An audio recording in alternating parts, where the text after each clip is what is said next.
But really, just make sure your base is steady and make a commitment not to move your body. So make sure it's steady. If you need to move your butt out on either side, that helps to stabilize that core.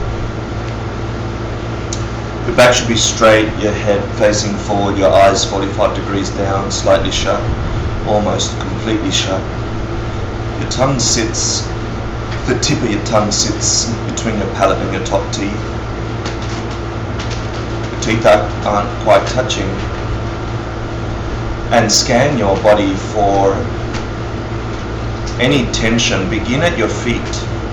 And just feel what it's like, as if your mind goes into an invisible hand feeling the inside and outside of your body. And it feels the tension, and touching it, it releases it around your thighs, your lower back, your shoulders and chest. Your shoulders should be relaxed but not slouching forward. And if your mouth, the edges of your mouth are pointing down, just allow them to point in a little bit. Relax your brow. Begin to breathe naturally. Just observe the breath entering and exiting your body through your nostrils.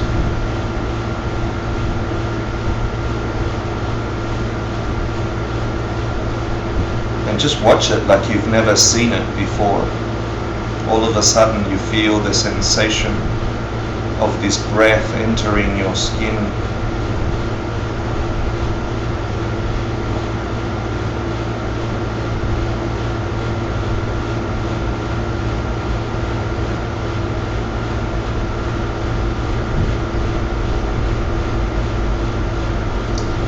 Now find a sensation inside of you that's pushing you down.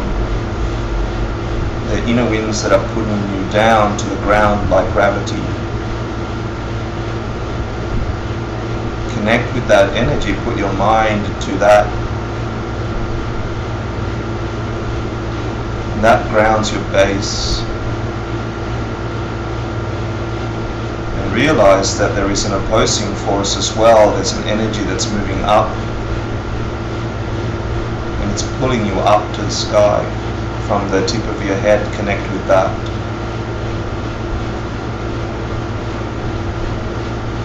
And you're suspended beautifully between the two.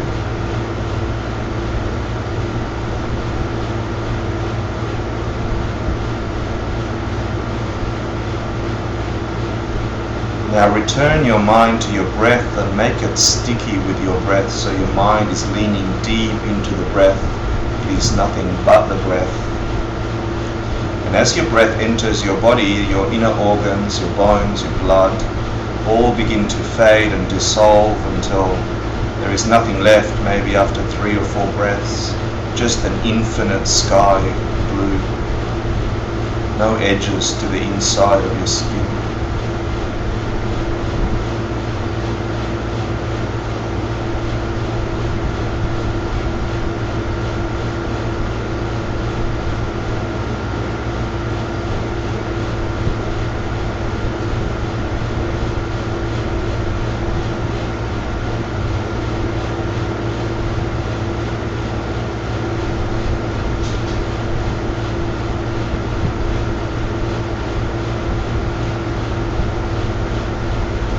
Everything on the inside of you is just infinite blue, expansive and light.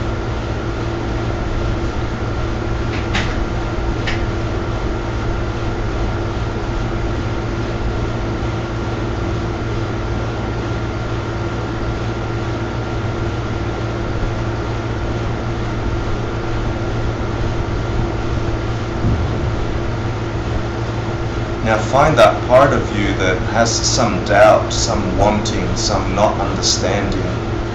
Find that part of you that is craving knowledge and wisdom. Find that part of you that is slightly unsettled.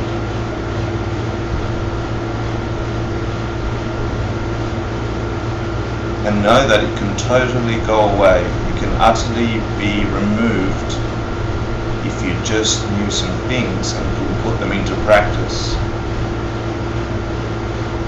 It's possible to totally erase those things. So call upon your teacher, your Lama, your Guru, that being that you can visualize and imagine as most evolved, the most evolved mind you can imagine. Ask that being to please come and please teach you. And as your wish comes, they appear in front of you very vividly in 3D. They are real in front of you, facing you knee to knee. Take a moment to scan their body. You can visualize them in any way you can. If you can't visualize them too clearly, feel their inertia, feel their gravity in front of you. If you can catch their eyes, just lose yourself in their eyes, loving eyes looking upon you.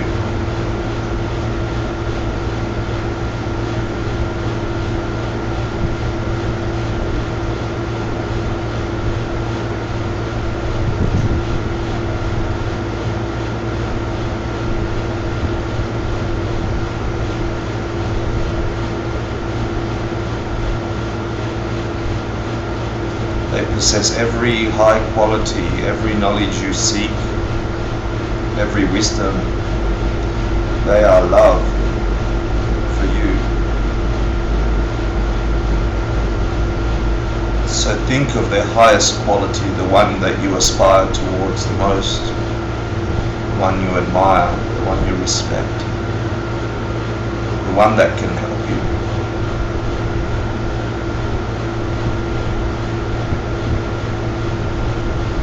And be amazed at how beautiful it is that they have it, that you can see it, that you can understand it. And in doing that, you bow to them, you respect.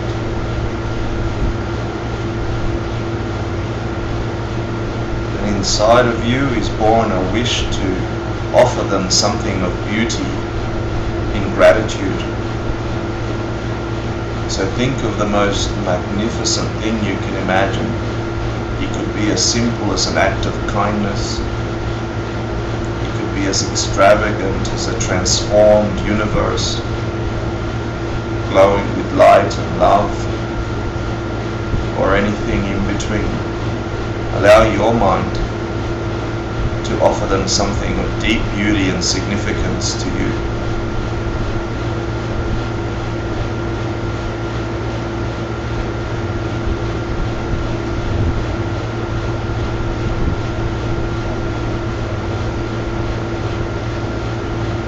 And watch as their body is filled with bliss as they see what you're offering. They see your motivation, your kindness, your wish for goodness.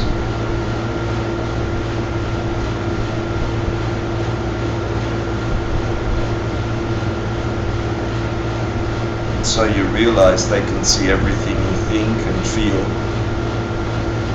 without any judgment.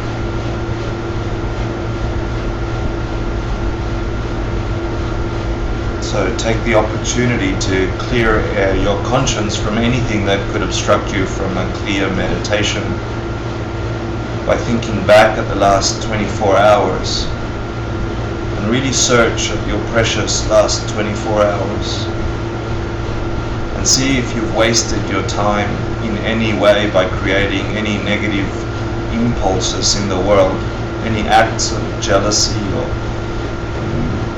malice, anger, or just sheer laziness or stupidity, or something you did that harmed you or people around you, that will echo back to you as a negative effect. Think back specifically at the last 24 hours. Stop at that point where you saw yourself doing something, thinking something, saying something that didn't help anyone, especially yourself.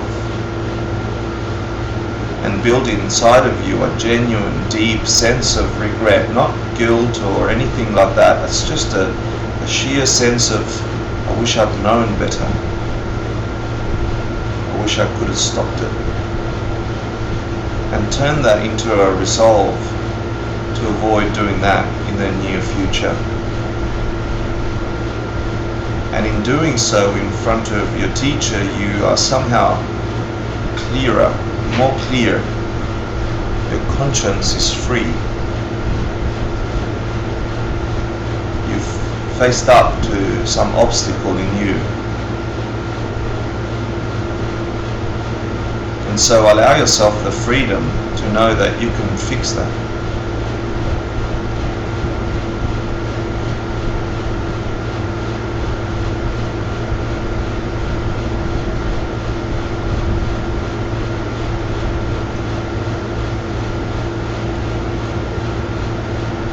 Now really charge up your mind by recognizing some goodness that you did in the last precious 24 hours of your life.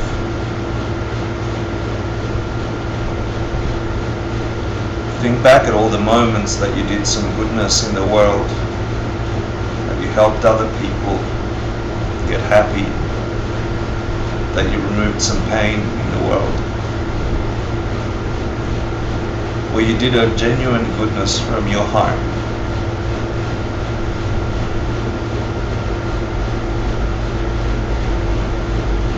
Now stop at the most significant moment where you did that in the last 24 hours and recognize that you did indeed do that goodness, that it was born from you. And feel joy, feel a deep happiness that you are changing the world for the better with a collection of those kinds of actions, and that this one in particular will grow.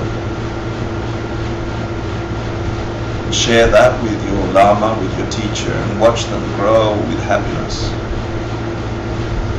glow with happiness in front of you. Really allow your heart to feel that joy. Step into that feeling and just enjoy the goodness that you did.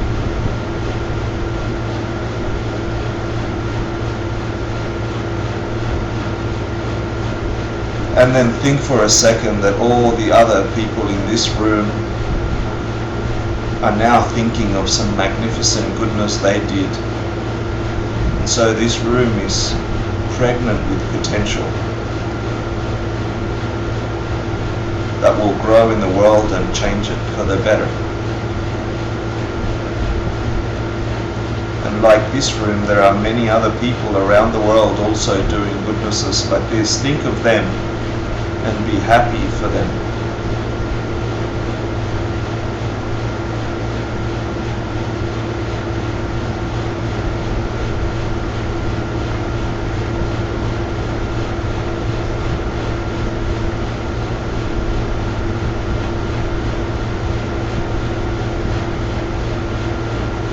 Now look upon your teacher's eyes and ask them from your heart to please always teach you, regardless where you are, what you're thinking, in your dreams or in reality, in your waking moments, when you're angry or when you're happy, when things go wrong or when they go right, and everything in between.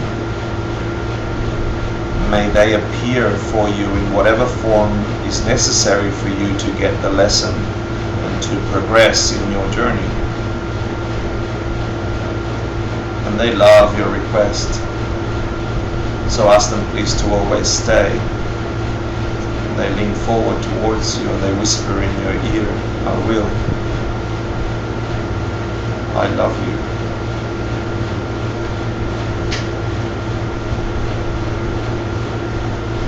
And then just watch them rise and turn the same direction you're facing and begin to shrink and get compact and light and bright until they rest at the crown of your head. about the size of a thumb. Try and feel the sensation of their gravity just above your head, protecting you, imbuing you with wisdom and compassion.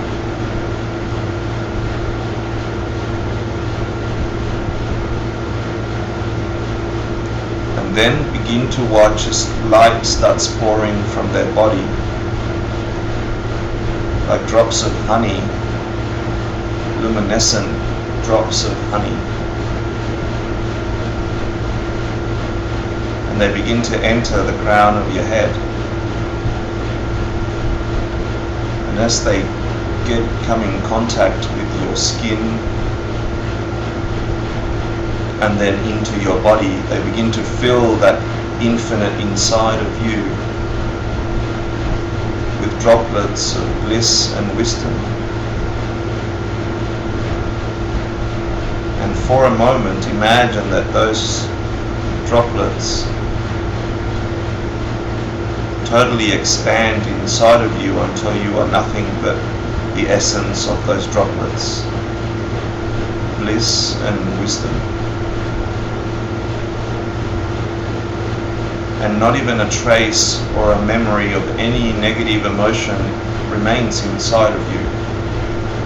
You can still perceive things around you, but because you have this special substance that's transformed your mind,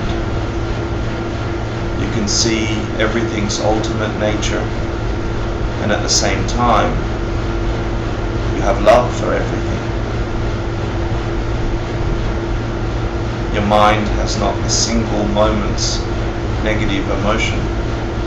It's all bliss and wisdom. And so allow your mind to abide in that space for as long as you can sustain it. And when you think you're wavering, imagine more and more drops of light from your Lama entering your body.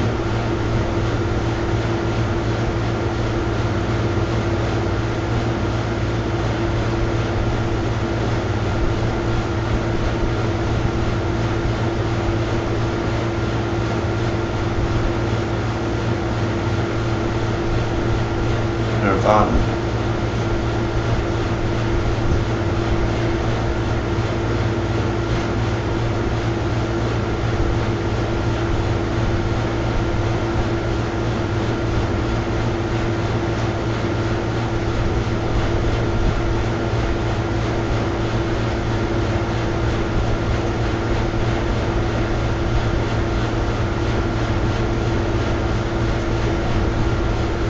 Then gradually begin to feel the edges of your skin.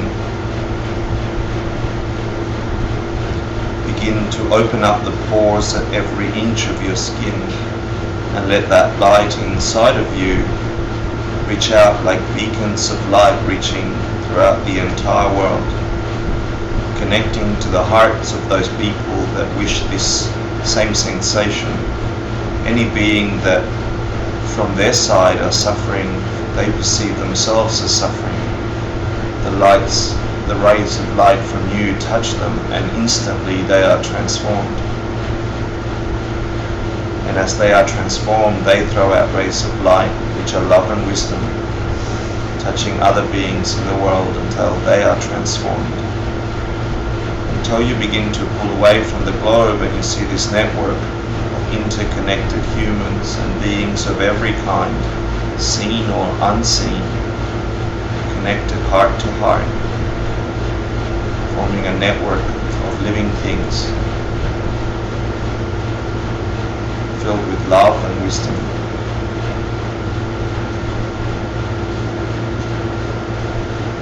Until the planet itself becomes one of those massive drops,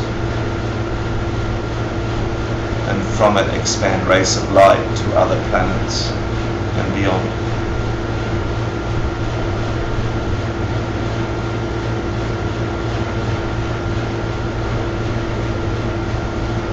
Keep pushing to the edges of the known universe and time.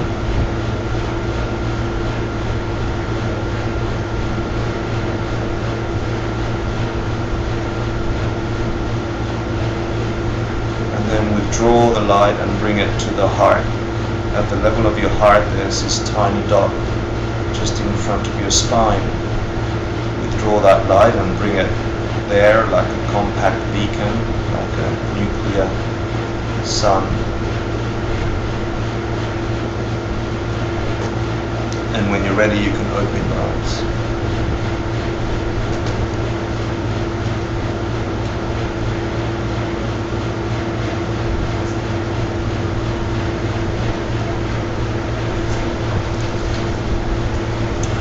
Thank you, that was really still, that was beautiful. Thank you very much.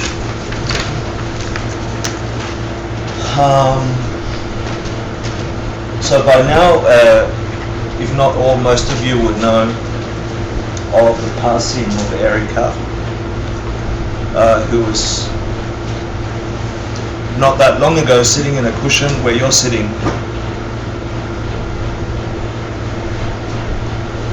wishing whatever she was wishing to achieve.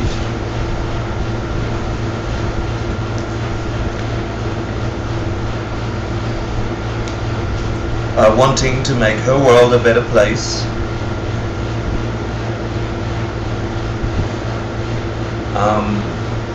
And succeeding. You know, she was making a beautiful contribution in her world.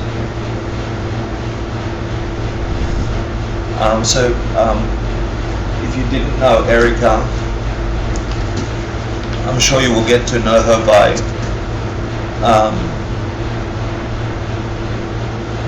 the people that will talk about her, and by the evidence she left behind of all the beautiful efforts she made towards a meaningful life. So just like you, not that long ago, she thought, I'd better learn something. Life's not long, and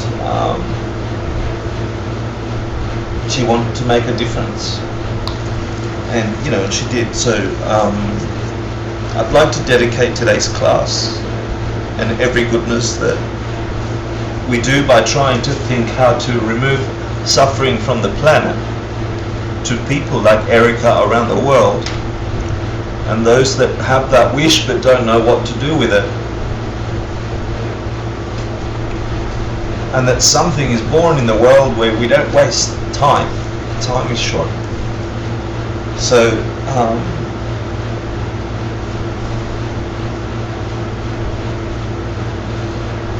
So let's really learn. Yeah, let's really learn and put something into practice to our best ability. Sorry, I'm a little somber. I'll try and make a joke in a minute. That was a joke. So, just to recap, we're on course 2 of a 5-year journey to try and understand what the hell's going on in our lives and how to transform whatever pain comes, whatever dysfunction there is in being human in the way we normally are, if you are what you seem to be, and transform that it is possible to transform a human existence, a human condition, a human experience to something magnificent, something of bliss. So we're on course 2 called Refuge, which, okay, we're going to recap. What is it that we began to study? What's the big thing that we began to study at the beginning of course 2? It's called the yum. What's that in English? Yum, yum, yum, yum. Yum means mother, that it refers to what kind of teachings? Did you say, oh crap? No, not those kinds of teachings. No, not the crap teachings, the good ones. That was a joke, that was my second joke. I'm really trying here. It's okay to laugh, yeah, good. Perfection of wisdom. Da, da, da. In which book are we studying to find out the perfection of wisdom, ladies and gentlemen? Going once. The ornament of realization. Someone's been listening or reading. That's good. So what's an ornament of realizations? For whom was this book written? By whom was it written? fire Maitreya. Yell it out. Say it like you know it. By Master Asanga, but spoken to him by Maitreya, the future Buddha. Yep. Everyone got that? By Master Asanga, but spoken to him by Maitreya, the future Buddha. Well, it's a little weird for some people, but deal with it. You'll get to work it out soon. When did that happen? Come on. 350. Thank you, John. 350 AD. Beautiful. See, it's interactive. See how it works here? Good. But it was written for realized people, Aryas. Yeah? Ornament, earrings on a realized being. Someone that's... So, I'm not that, so I can't figure that one out. So we are going to a commentary, or the commentary, or the commentary, or the commentary, and I'm assuming you all know those. So I won't waste more time on that. So, what are the objects of refuge? What are the things that we go to for refuge? This is all class 1, so you must know it. Huh? The Buddha jewel, the Dharma jewel. I'm glad you didn't say the Buddha Dharma Sangha. You are correct. It is the Buddha jewel, the Dharma jewel, and the Sangha jewel. So Buddha Dharma Sangha jewels. Yep. So someone give me an example of a Buddha jewel. About anyone? Come on, this is fun. Please. Someone compassion on the teacher. Come on. What was the question? Buddha jewel. What's the question? I wasn't listening. I was spacing out. What is the Buddha jewel? Teachings.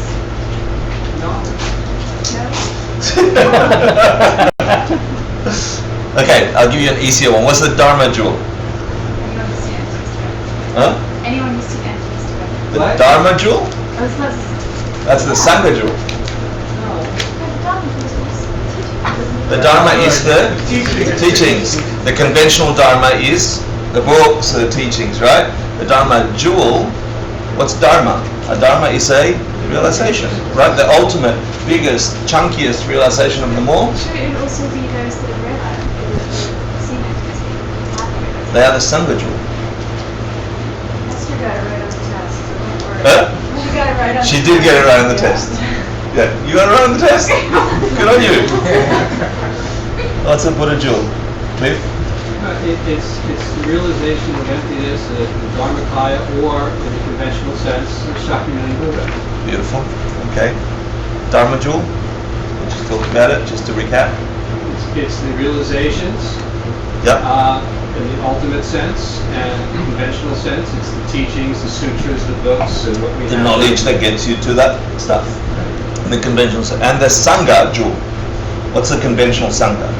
Sangha is, historically, it's 5 arhats that get together, but it could be also, today we consider it the community of students that study and teachers together. Our community here is a Sangha. It's a Sangha. The Sangha jewel, the real Sangha, the ones that can really protect you are... Are the realized teachers and the knowledge that they can give. Yeah, excellent. So beings who have seen emptiness directly and what that means, they can show it to you. They can see, they have seen, experienced the ultimate nature of reality. They know how things don't work. They know how they work.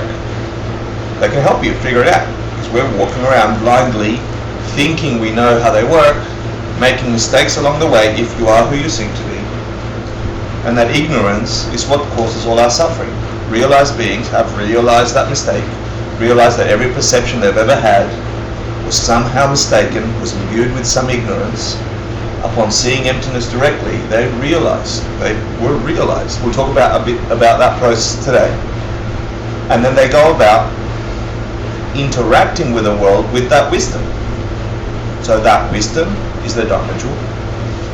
The Sangha jewel are those beings that can teach it to you, can show it to you. I'm being nice. So I know this was talked on before, but can we review the Buddha jewel? Yeah. What is exactly the Buddha The jewel? Buddha jewel. Shakyamuni Buddha can be the Buddha jewel. Yeah, but ultimately is the Dharmakaya. You know, it's the emptiness of the Buddha's mind. How's that? Yeah? So, look, all the three of them have emptiness in it. So emptiness is like a big deal, okay? The idea of emptiness. So, the emptiness of the Buddha's mind, which is the emptiness of your mind now will be the emptiness of your Buddha mind, okay? The Dharma, emptiness, having the experience of seeing emptiness directly, that realization is refuge. Protects you for real. Because all of a sudden you know how to, that thing inside of you, that Dharma, that Buddha jewel, that can protect you for real once you flip into Buddhahood. The Dharma jewel can do the same. And the Sangha jewel, if you had the good fortune to meet some of those beings who have had that realization, and they can teach it to you, can bring you to that realization, they are real protection. That's why it's protection. I mean, alcohol is protection if you're sad and lonely, but it doesn't last. It's not like an ultimate protection. Yeah? Going to mommy is a protection. Going to the police is a protection. But they're not real protections. They're not genuine refuge. They're all temporal refuges. Yeah? And so in an application sense, whenever things are hurting, turning out bad, we are distraught, we are searching for something external to ourselves to help us, we are forever going for refuge. It just happens to be non-lasting refuge. Yeah? So in the Buddhist mindset, they say that these three things can really help you, ultimately help you be removed from this cycle of suffering and all the things that cause every single suffering until you reach nirvana or Buddhahood, which we'll talk about today. Cool? Good question. Thank you. Awesome. Thank you. All right, let's do that. Yeah? Got it. Let's do that together. Good. So, let's see, class 2. Remember we did this thing called the 5 divisions and the 8 qualities of a Buddha? Does anybody remember that? No. Does anybody? It's alright, I'm not going to ask you to remember. It's okay. But what's the definition of refuge? Remember, it was that main cliff. You don't want to do it. You disagree with the main one. No, I'm not disagreeing. I No. don't want to do it. Oh, okay. You don't want to do it. Okay. Definition of taking refuge. Birdie. Can I read it off Esther's? Perfect. Read it off Esther's quiz. Let's see if she got it right. Taking refuge happens when one reaches renunciation, puts one's hopes in something outside to protect oneself, to help. Okay. But it's that state of mind that of its own accord, yeah? It's got this impulse that it dives for refuge in something outside of itself. Okay? Cool. That's good. So if that was the case, remember we had beings of a lesser scope, of a medium scope, and of a greater scope. Do you remember that? Okay. So let's think of a person of a lesser scope, which is still much higher than most of us walking around the planet, by the way. Yeah, even though it's called lesser. So those beings of a lesser scope, meaning these are beings who are concerned what will happen to me when I die. Where will I go? What will my mind do? How will I become? They walk around like that. We don't. We walk around like, what am I going to eat in the morning? And will I have a nice vacation on the long weekend? And can I go to the beach before summer's finished? Yeah? So it's true. So these are beings of a lesser scope are definitely not lesser. Yeah? So if we go for refuge with the motivation shared with those of a lesser scope, what would that feel like? What would that be like? I want to make it practical. So yeah, we're giving definitions, but we've got to figure out what it means for us.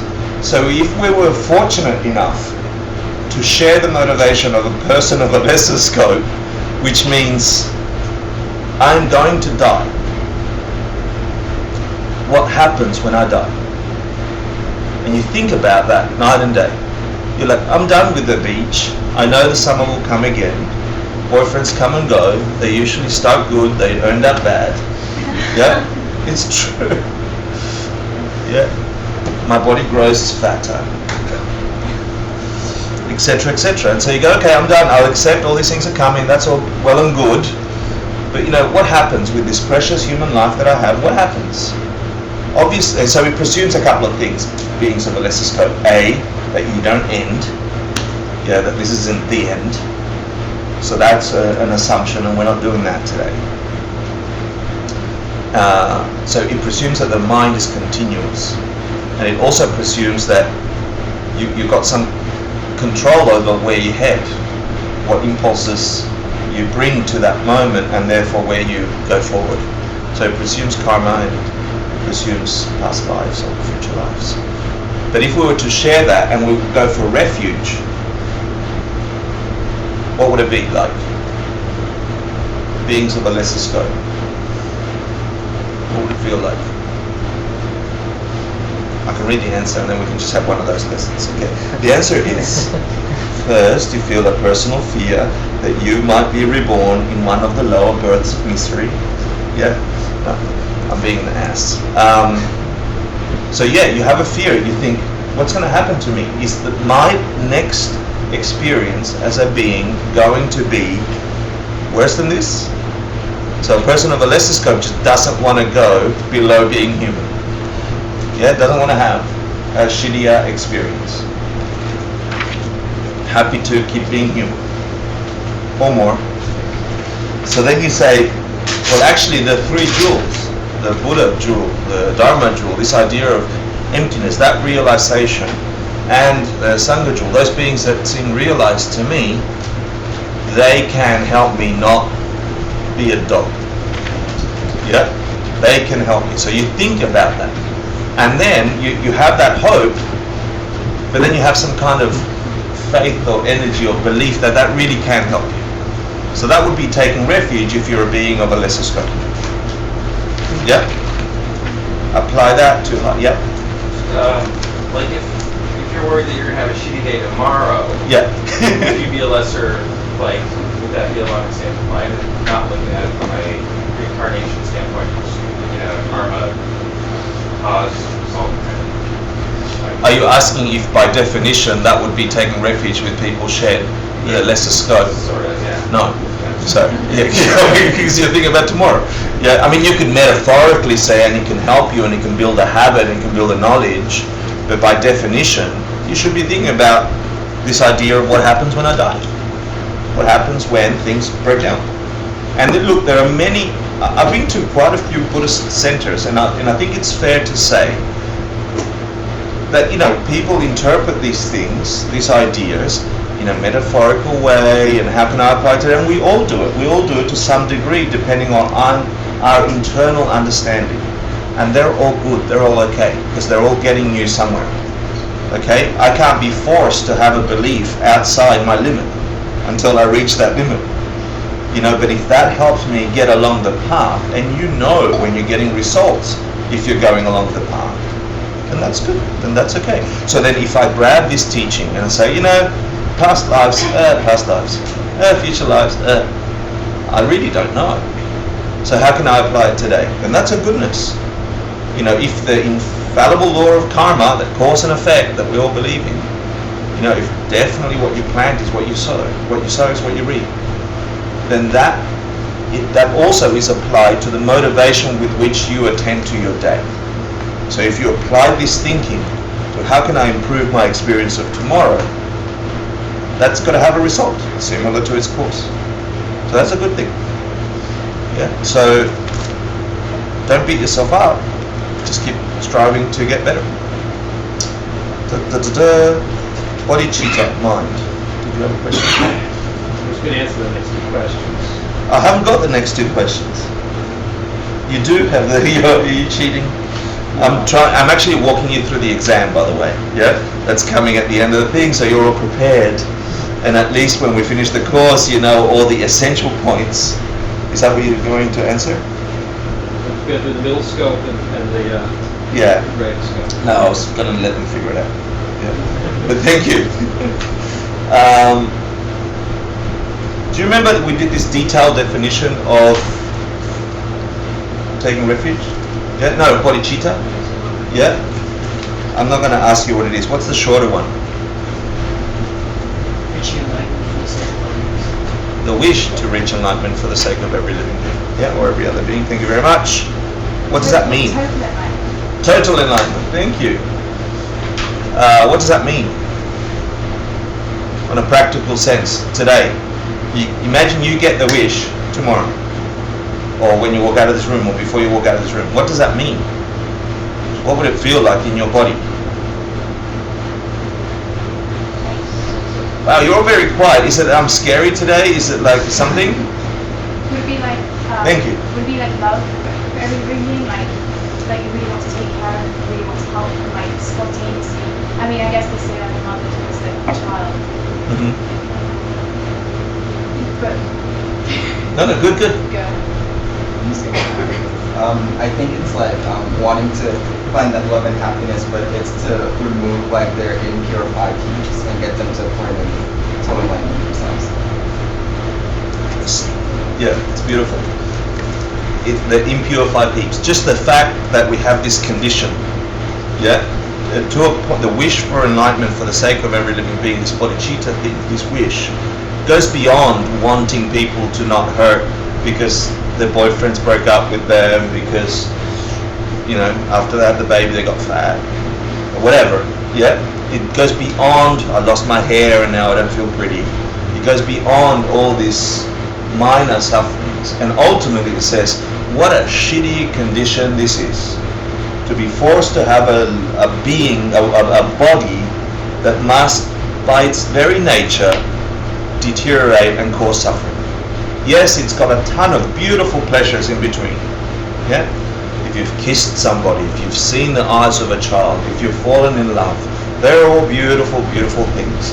But it steps beyond that. It says, I mean, like I said many times, one of the most impactful things for me when I first met these teachings was, you know, what about the eyes of a child? They're beauty. You can't deny, you can't say to me, life is suffering. There's beauty in the world. Don't be so depressive. You know, and it takes some time.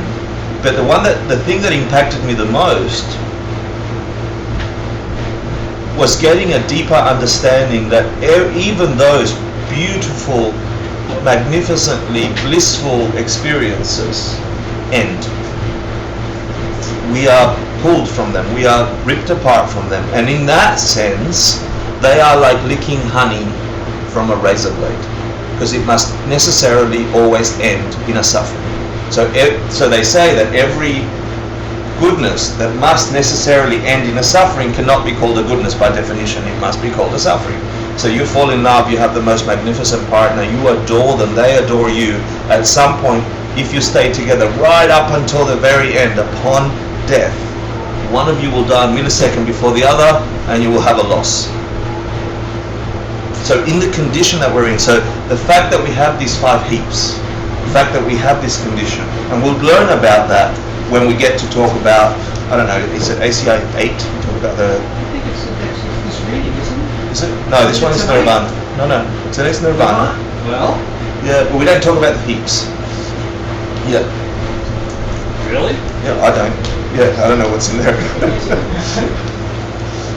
Really? Okay. Yeah. Yeah, I don't talk about the heaps today.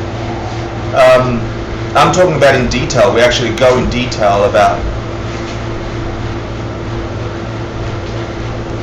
the human condition. Is it death in the realms? I think that's where I'm thinking about, where we cover it in depth, which is 8. Is that right? Yeah. Is that 8? Yeah. Okay. Cool. Thank you for sharing. Here we go. Nirvana. No, let's not do that. Do you remember last class we talked about the 5 paths? Good. Who remembers? Thank you. What are the 5 paths? Sorry? Okay. I couldn't hear it. The path of accumulation. Okay, you accumulate stuff. Is that right? Path of preparation. Huh? First one. Is it? Yep. You sure? No, preparation. It's preparation first. Really? Wow, we have a room divided. Okay, which one for accumulation, which one for preparation? Accumulation, put up your hand. Accumulation. First. Preparation, put up your hand. Ba-bow. Okay, accumulation. What are you accumulating? Good. So at that path, what's the main flavor of that path? And by the way, this is just an aside. It's not what we were learning. We were learning it because once we understood bodhicitta, we then went into the Tibetan list of lists where we divided bodhicitta in 24,000 million different iterations. Not because it's fun, because it's not. Because the more we think about the different ways to look at that thing, we get to understand that thing. Okay? At least that's how I got it. That's how I mean, you can go to the nth degree subdividing anything. And in fact, science does that in our world. We subdivide particles into atoms, then atoms into protons and electrons, and then subatomic particles, and we will never end that search for the smallest indivisible thing. Similarly, you can do that to concepts. And that's what the Tibetans did because it was snowing. Yeah. So, they didn't have a beach. And summer was just brief. So, I hope they know I mean it in the nicest possible way. So in the path of accumulation, we're accumulating merit, and that merit produces in us what? It's merit from renunciation. Sorry? Is it merit from renunciation? Excellent. Merit from renunciation, which was the first of the three principal paths, right? Great. So renunciation means sick and tired of being sick and tired. Yeah? And then you have a resolve to want to do something, so you start studying, researching, figuring it out, trying to figure out what it is that makes this thing a shitty existence. What makes the cut at the end of the razor, at the honey. You say, okay, I'm done with it. I've had enough boyfriends, I've had enough girlfriends, I've had enough vacations, I've had enough hair loss, I've had enough whatever. Yeah? I can see it now, I'm not an idiot. I've had enough tragedy in the world. It happens all the time. There is no escaping it in this condition. Got it. And instead of going, oh no, I'm depressed, I'm going to go and add to it, you have a resolve to say, I need to figure it out. And that one is the next path, which is path of preparation. Am I the only one that's loud here? Is it because I'm deaf? Is that what? Okay, what happens in the path of preparation? Prepared. Good on you. So the Tibetans were very intelligent. Prepare to see emptiness directly. Great, you're prepared to see. Now we're calling it see emptiness directly, but what does it mean really? Yeah, forget the language of Buddhism for a second, and if you were the only being who happened to fall upon this path, and you had to figure out, you realize that things just don't work out here, and then you go, I want to figure it out. So ultimately, you're figuring out what the ultimate nature of things are. We seem to call it seeing emptiness directly, but I don't want it to become a heady thing for you. I want it to become a very real, tangible, possible, practicable thing for you, because each one of you could do this if you put your mind to it. You can say, here is my life, I see the patterns, okay, I'll try for 1 or 2 more trips to the beach in summer, 3 or 4 girlfriends, more, but really I see the flavor. I will enjoy the love that comes, I will dedicate all the goodness that I experience, I'll sunbake in the sunshine, but I know the pattern, I can see the code, I know that there is another code, I know that there is another code behind it, let's figure it out. With honesty and resolve that you can. And that is the path of preparation. And then you do that enough, you accumulate, you prepare enough, you fill your mind with enough knowledge and know-how, and then what happens? If you have a meditation practice.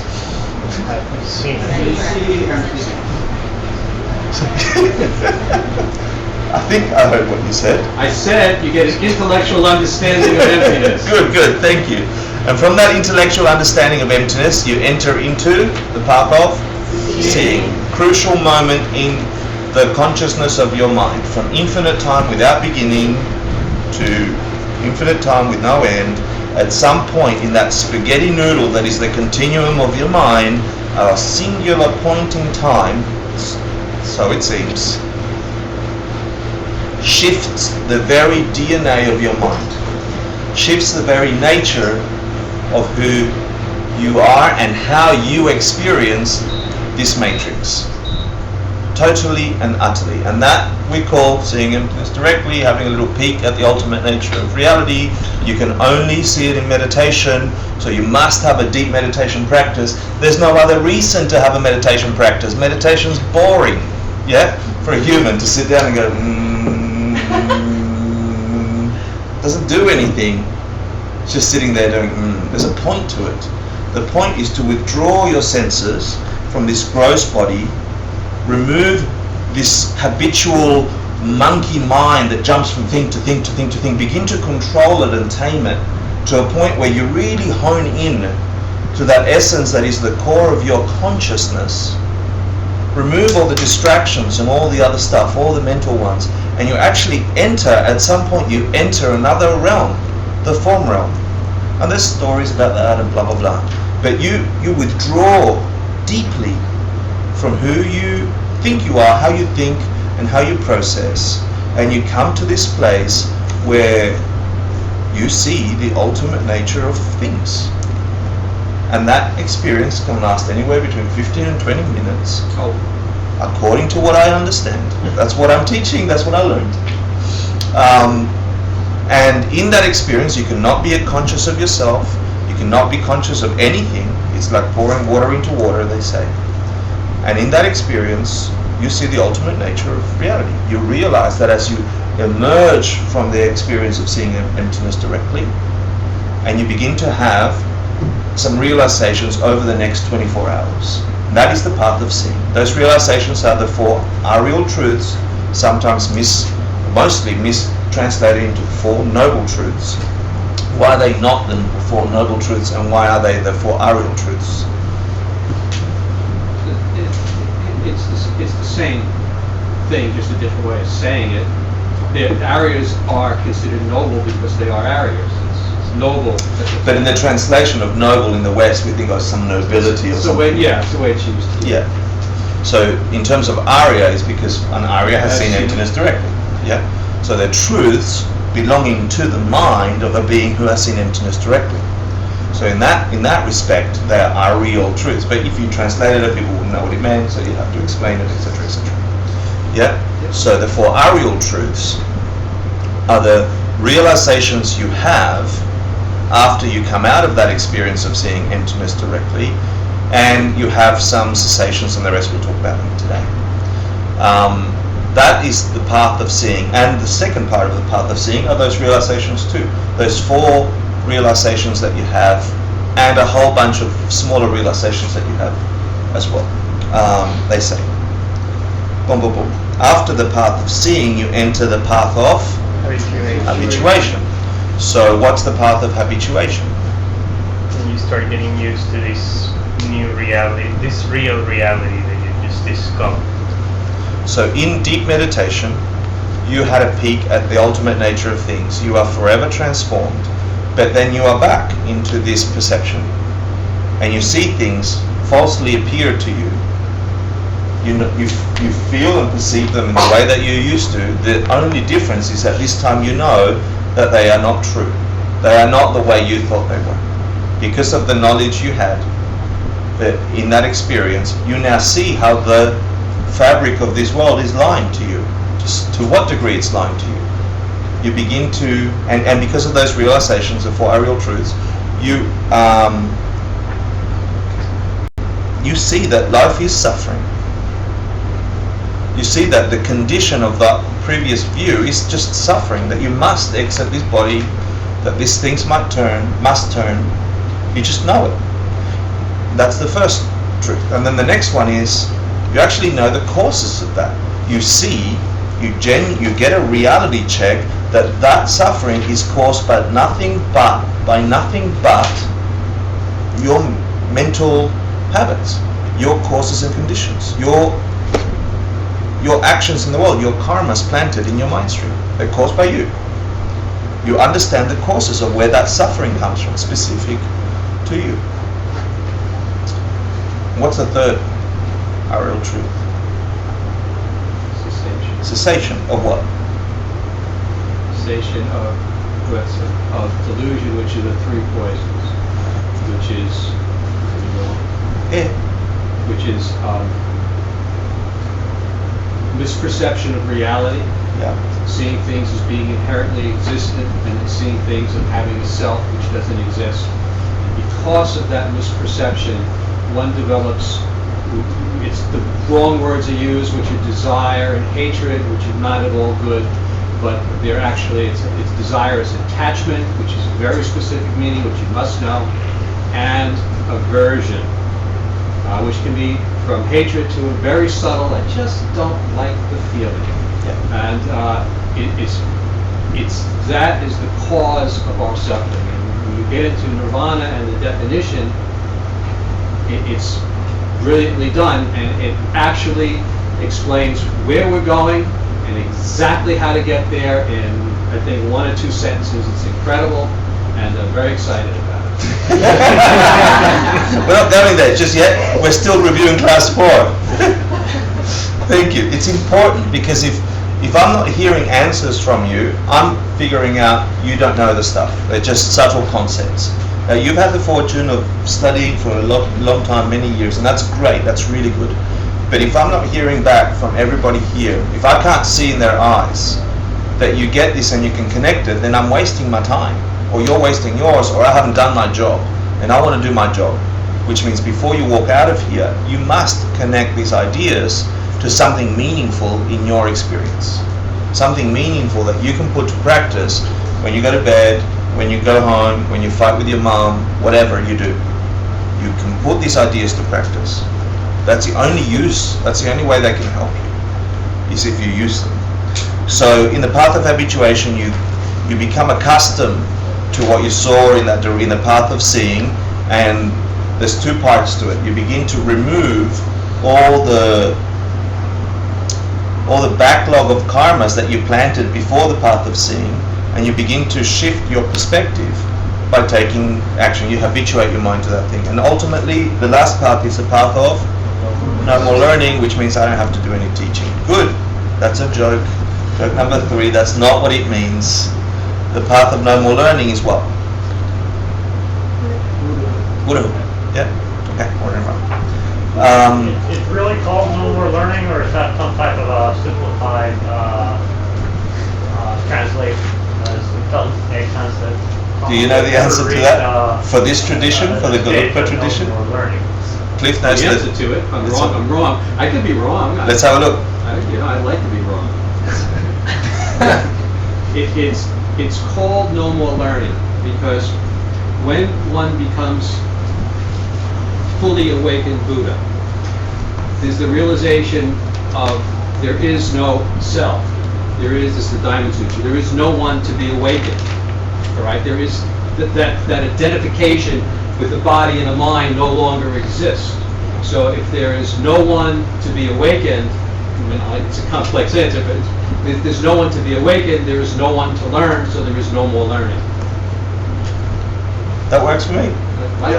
No, Just that a works for theory, me. folks. It's I haven't heard an explanation of why it's called no more learning, but that works for me. That seems logical and reasonable. But I can ask as well. But that sounds correct. It's just the translation that I know of. No more learning. Path of no more learning. So let's now divide the 4 types of bodhicitta into those. What was the first type of bodhicitta? Remember when we divided it into 4? Do you want me to tell you the 4? Yes, please. The first was belief bodhicitta, is that right? That is right. Yeah, that is right. That's correct. Thank you. Now you're telling me. So what's belief bodhicitta? See, don't forget, bodhicitta means the wish. You actually have this deep wish to get out of suffering. Figure out what it's like to permanently stop suffering. Not just for yourself, but for those beings around you. Right? You have this wish. So the belief wish, if you divide it in belief levels, or if you by the paths, the belief wish is. Bubble? The person believes that things are self-existent, but they believe what their mama tells them. Yeah. So you're still walking around the planet going, okay, things are the way they are. I'm still going to try and go online and find a boyfriend. Yeah. Because that's the course of finding boyfriends. Yeah. Posting up sexy pictures of yourself. I've seen you. No, kidding. And but you know, you go to class and you learn about the other. No, I haven't seen you. No, I haven't seen you. Everyone's like, half of you are not okay, Cupid. I've seen you.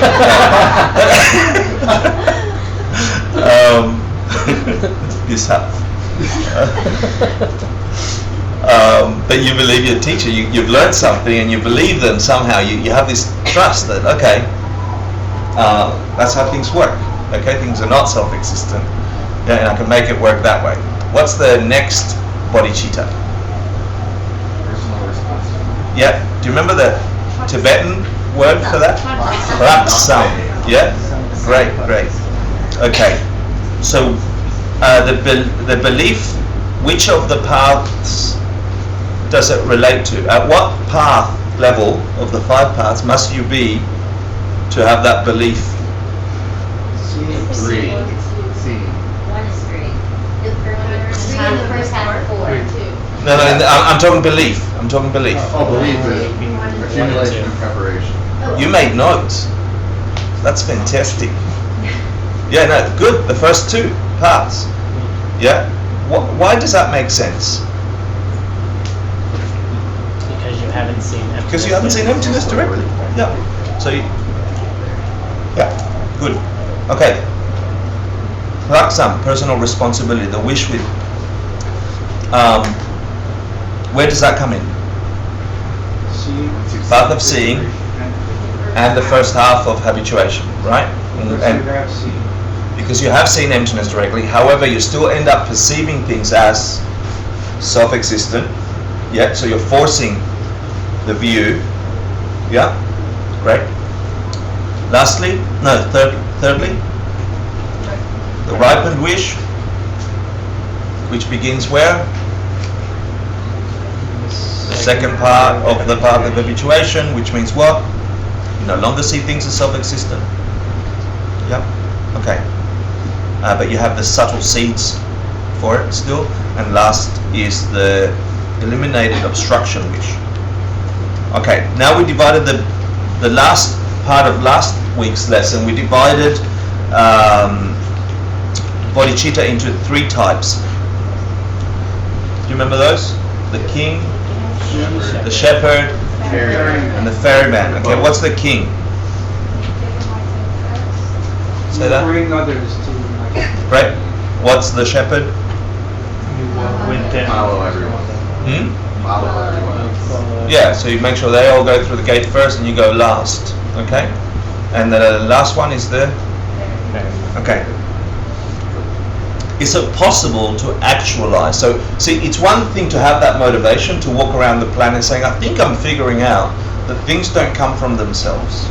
I think if that's the key, if that's the code, if that's the thing I have to figure out to reach enlightenment, I'm going to go and investigate. And okay, I'm interacting with all my friends and family, and they're all suffering as well, and they don't know why. They call me up about their girlfriend problems, and you know, they send me messages on OkCupid and whatever, and I can't help them in the conventional way. Can I help them in the ultimate way? So you have some level of understanding. So if you believed in the shepherd's way, can you make that practical? Can you really help somebody with the shepherd's motivation? You can probably help but not get them to enlightenment. Why not? Because you need to be enlightened to help them get to enlightenment. Beautiful. You didn't need to be locked up in Tibet for 1,000 years to figure that one out. But the thing is that wouldn't that make 99% of all people that actually teach the Dharma? Because I mean, none of the teachers walks around and says, I'm enlightened, so I'm able to teach. I hope so. So they're actually not leading. You know what? You get my point? Like, I think I do. Yeah. So, yeah, because I mean, people are transmitting the Dharma without being enlightened themselves. So they're actually using the shepherd method, aren't they? Go. Are they? Well, I don't know, because I was just thinking about like the 10 qualifications of a lama and a teacher, and those don't have anything to do with being enlightened. It's like you have 10 qualifications, and none of those qualifications that you have to be enlightened. Some of them say either realize or highly, or have a high intellectual statement, understanding of emptiness. So therefore, it's not the shepherd method. Exactly, that's what I was saying. But if the answer was right, that was given before I started talking, which was somebody said, what did somebody say? It makes sense. Somebody said you can only lead people to enlightenment if you enlighten yourself, right? But that's not true if people are teaching you the Dharma, which can lead you to enlightenment, even though the people that are teaching the Dharma are not enlightened themselves. So number one, how do so you... I get the point of the qualifications of a Lama. Let's move it from enlightenment to highly realized, which means what? Is code for what? Seeing emptiness or having a deep intellectual understanding of emptiness, right? Yeah. I was thinking about this since we spoke about it last week. Yeah. And I think that the operative word is, if you ask the question, what is the best way? The only way, but what is the best way to do it? It seems obvious that to become enlightened yourself is the best way. But I'm sure that there are stories where teachers that were very good teachers and highly realized, and they had a student that they always wished to have the student surpass them, and the student does and becomes enlightened. So I think that can happen. So how can that happen? It's a good point. How can that happen? How can a shitty teacher like me, create? Go on. And it's empty, so therefore you see whatever your karma is producing. Okay. So what's the implication there? So now we're getting deeper. So therefore into practice. Okay. If you have an intellectual understanding of how emptiness works, can the shitty teacher that knows nothing, that knows a limited amount, can they spark in you a realization, an ultimate realization that gets you to enlightenment? Yeah. Why? Well, I know the answer that you'd like to hear. Yeah. According to our tradition. Yeah. That you have the seeds, the karmic seeds and potentialities from past lives that are ready to ripen at that moment. And the classic stories of the 6th Zen patriarch, who was just a illiterate woodcutter, and a monk happened to be walking by just reciting the Diamond Sutra to himself, and he completely awakened and took the tradition forward. Or Master Asanga, Atisha's, Lord Atisha's story as well of his two disciples. I was thinking of something else. No, that's fine. I was thinking of with Maitreya, where who is it that saw him? Like he saw the dog as like Maitreya, but everybody saw it as like a rotten dog. Yeah. And just that view of like that classic example of emptiness. So where's the onus? I mean, who else's perceptions can you have if not your own? Can anybody ever come in and go, ka-ching, you've done it? If that was possible, it would have already happened. If that were possible, your mum could read your thoughts. That would be terrible.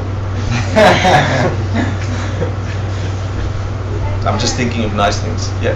The way I see it, if you say something and somebody doesn't know it at the time, the fact that it goes into their brain, if they do come to realization at some point, and if you haven't said that to them, they might not see it and might pass it off.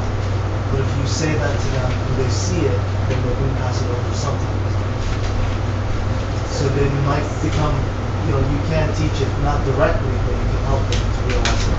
That's all you could do. Yeah, you could just teach people. But how it lands and how it's affected, obviously from growing up. I mean, if you've got siblings and you've been in the same situations with mum and dad, the breakup, the change of school, whatever the conditions are as a child, and one being just takes a very deep issue from whatever happened, the separation or whatever, and the other person's like, great, freedom, no problem. You know, the same circumstances, the same education, the same environment, something different is happening in both of them. And there's levels and levels of that ultimately. And when you get to the higher teachings, this makes is of much more importance on how it is that you get to realizations. Yep. So, I mean, so when you have the ultimate wish to see everyone saved from their suffering, that does become the transparency that there is no you or me. At that moment of genuinely wishing it for every living being in the world, that breaks down that wall.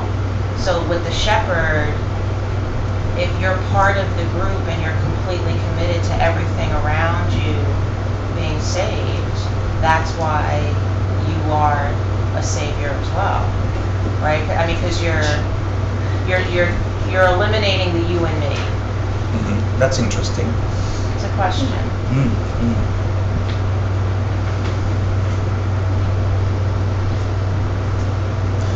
Ultimately, you need to know where you're leading them to.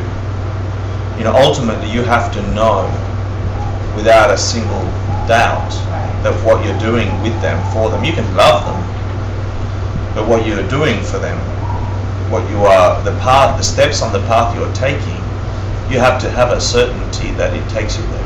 But that's the belief if you yourself have not necessarily been enlightened, but you know that it's true, you know the path. So I'm saying you can have that motivation and that activity in your interactions, but in reality, the only way you're going to have that certainty is if you have an experience of what it is to be enlightened, and then you can really help. You can genuinely help, especially, yeah. But isn't there a concept that, and I think I remember seeing it somewhere in the reading materials for this course, but I don't remember, maybe covered it in a class, but I missed, but concept of a self-taught Buddha. Yeah. And it's so the idea that one can reach enlightenment just on one's own, even without a teacher, being self-taught. So what's a self-made Buddha? What's a self-made Buddha? We did cover it, yeah. Isn't it your mind that's your ultimate Dharma, especially in that situation? How can you reach Buddhahood without a teacher? Isn't it someone from a previous life? Yeah. Sorry? Who said that? It's someone from a previous life, right? No. So it just says that you've had teachers, that the seeds of having those teachers in previous lives that just come here. But so in this life you seem to be self-made. Yeah, you come to a realization of emptiness without a teacher. But you're not really self-made. You can't have that. That's what the explanation is on the self-made book is for. And also, I don't know if I'm confused. We also talked that is not a full enlightenment. That's a lesser level of enlightenment, right? I think so. Clear. The Pattaya Buddha, which is we were talking about Pattaya Buddhism. I don't know. I see it a little differently. The Pattaya Buddhas it's not the complete enlightenment, but the ultimate form of enlightenment, because they have the inability to teach other people. That's what's their limitation. But some say that it's from previous lives that they were taught. Others say that they just had the realization themselves. And it makes some sense to me, because if they had the realization just on their own, they wouldn't be able to express it. If they were taught, then they would know how, they would have the imprints of how to teach it. So I think that it depends who you're talking to on that definition. I've heard it both ways. Yeah. I've only heard it that you must have had a teacher, that somebody must have taught you, and that for the listeners. As I was going to say, the listeners did have a teacher, and what difference would it be if it was in a previous life? And of course, listeners can teach. Yeah. If they do teach. There's lots of stories of them teaching. I mean, all of Buddha's disciples were obviously listeners from an. But they can't practice Mahayana. They can't practice the wish. This is my understanding of the listeners. Well, I mean, historically, we could maybe pick it out. It'd be an interesting discussion. So, what good is all these ideas in your head? Nirvana. We're getting to Nirvana. We're getting near the end. Near the end. The last type of the three kinds of the wish. So we had. Oh, so that was it. Ferryman. Sorry. And then we divided enlightenment into two types. There were two types. Do you remember that? Form of a prayer or form of action, and then the other one. Beautiful. Ultimate and relative. And what's the relative bodhicitta? And what's the ultimate bodhicitta? Relative is the wish itself, and ultimate is emptiness. It's code for seeing emptiness directly. Fantastic. So, what is nirvana? Can you write down? Thank you. Everyone's gotten to nirvana. Happy? So, Nyun Drip, Nyundrip. Malupa, Malupa.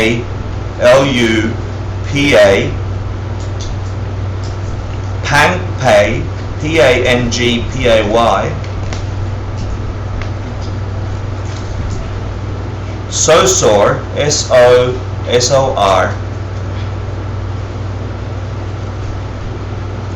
Takgog, Takgog. Nyangde, Nyang space DE. So people say after me, Nyundrip, Malupe, Pangpe, Sosortak, Gognyangde. Beautiful. So let's start with, this is a definition for nirvana. Nyundrip. So Nyun means klesha. And what's a klesha? A mental affliction. What's a mental affliction? You're not feeling well. Yeah, so a disturbance in your mind, a negative emotion in your mind, a thought that's come up. Okay?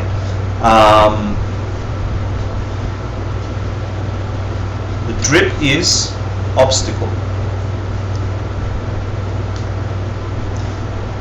So the kleshas and the bakchaks, what are bakchaks? Seeds, right? Seeds for what? Usually, but naturally they're seeds. But mostly they're used for kleshas, for negative emotions. Yeah, you can still have seeds of goodness, but and this was something that bothered me. So you can have a bakchak. Go on. You could you can still have seeds that are for goodness, but they're not called bakchaks. The bakchaks have the implication that they are bad seeds, or stains in your consciousness, potentials for bad thoughts. So mental predispositions for anger. And so what this means is that your mind has this predisposition, it has the seeds in it, the potentiality for anger or hatred or whatever the specific mental affliction you want to think of. You had to explain there's a dormant energy. Dormant energy is lovely. And then when presented with the right causes and conditions, it flowers, it flourishes. Yeah? Cool. So, klesha obstacles, Nyung Drip.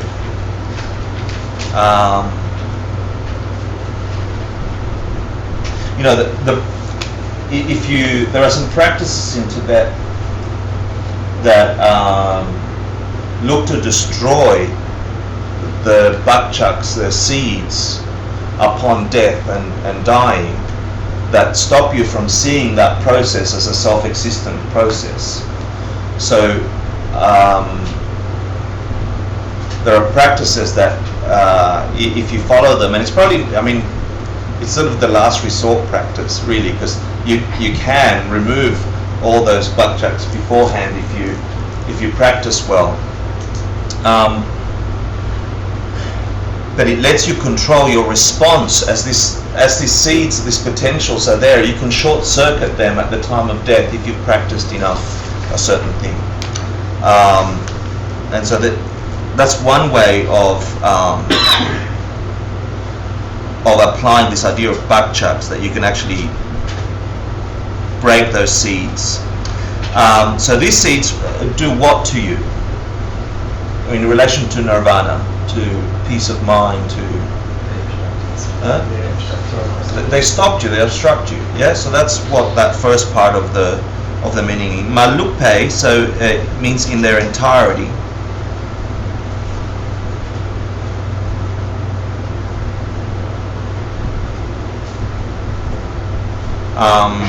Pangpe means eliminated.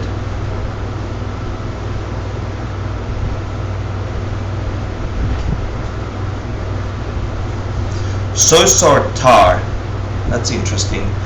It's a kind of cessation. We'll talk about cessation.